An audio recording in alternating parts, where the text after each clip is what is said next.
Rizky Irmansyah ternyata sudah mengetahui konflik sang kekasih, Nikita Mirzani dengan Loli. Perseteruan Nikita Mirzani dengan Laura Meizani Nasru Asri atau Loli itu hingga kini belum mereda. Bahkan sepulangnya Loli dari UK, pertemuan antara Nikita dan sang putri juga belum pernah terjadi.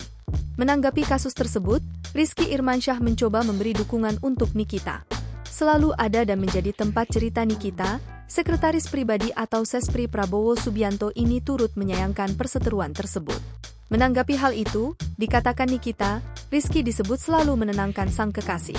"Tahu, kan gue juga sempat cerita," ucap Nikita, dikutip dari YouTube curhat Bang Denny Sumargo. Dia bilang apa? Tanya Denny Sumargo selaku host. Ya lumayan bisa menyejukkan kata-katanya, lanjut Nikita.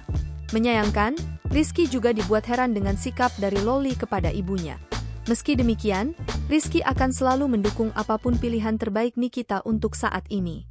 "Gue ceritanya dari A sampai Z, jadi dia juga sangat menyayangkan itu. Kenapa begitu tuh anak? Dia juga tahu perjuanganku kayak apa, jadi dia cuman bilang, apa pilihanmu yang terbaik ya jalani," terang Nikita. Download Tribun X sekarang, menghadirkan lokal menjadi Indonesia.